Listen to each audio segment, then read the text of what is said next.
Hi everybody, this is the Baseball Hood, the amazing, spectacular, terrific, the great one, the People's Champion, your host. Welcome back to the Baseball Hood 2.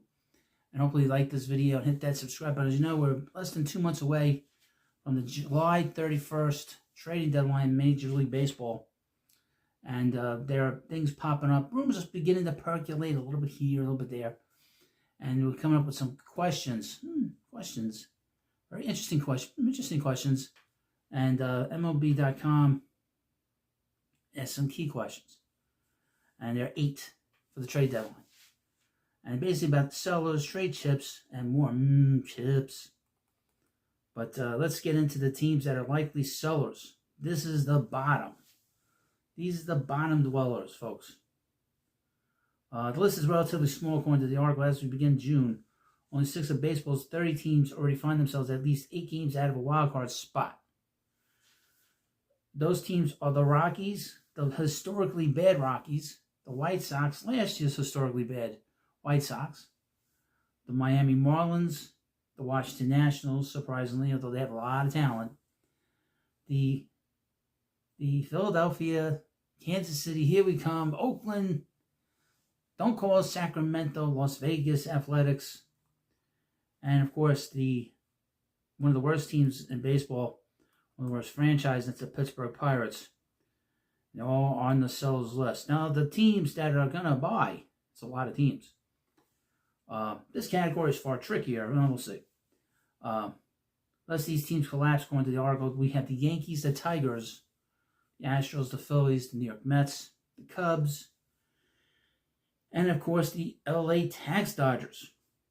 The teams they could be on the buying side of things. The Mariners, Padres, the Giants, the Cardinals certainly appear to be on the buying track, as do the Blue Jays. I don't expect that. The Twins, the Guardians, the Royals, all of whom are firmly in the AL wildcard mix. Now, I heard on MLB Tonight they were doing a broadcast of the Cardinals versus the Royals, and there was talk. I guess they were just sort of watching it from MLB Network, that the Cardinals are stuck in the middle. They might not be buyers, but they could be sellers too.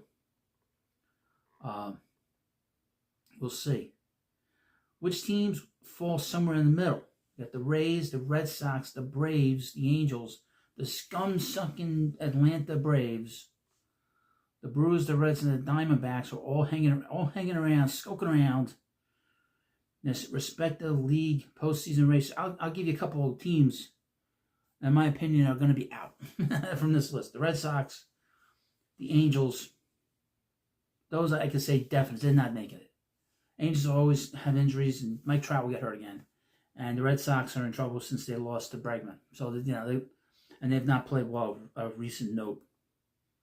But these other teams are still in it. And the Reds are an intriguing team because they got a great manager.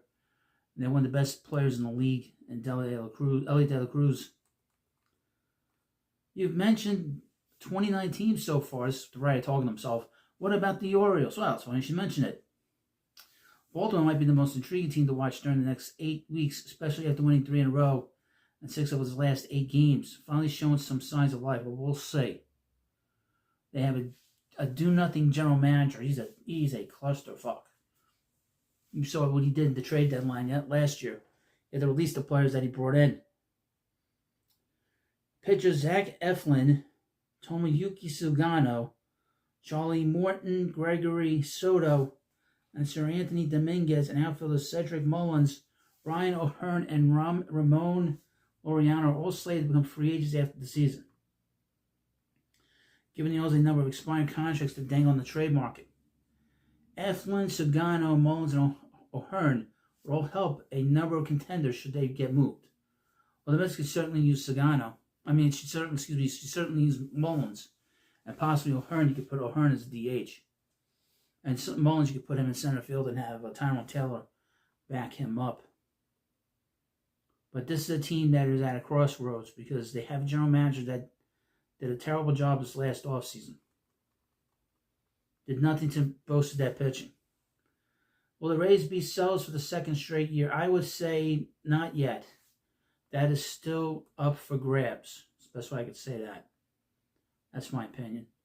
The Rockies appear to be surefire sellers, But who do they have to sell? Nothing. You don't want nothing from them. Nothing. Well, they do mention Ryan McMahon here. He's got 6 homers, a guy in Colorado, 17 RBIs, and 675 OPS. That's pathetic. Herman Marquez is 1-7. This is not good. Would the Pirates really trade Paul Skeens? They will in another year or so. Once he hits arbitration, they will move him. Now, we've had some fun projecting the types of packages that Pittsburgh could get for the reigning NL Rookie of the Year.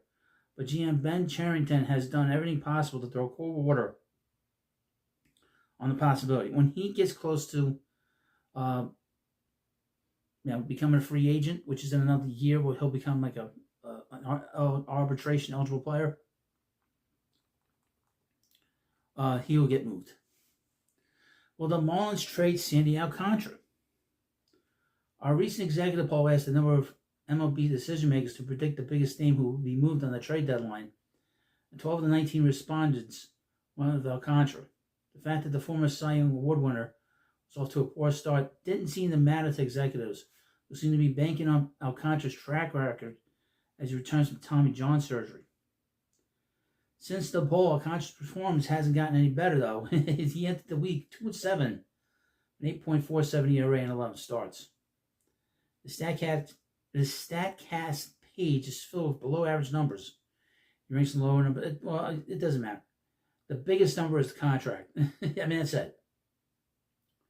He is signed for $17.3 million for this year, $17.3 million for next year, and there's a $21 million option for the 2027.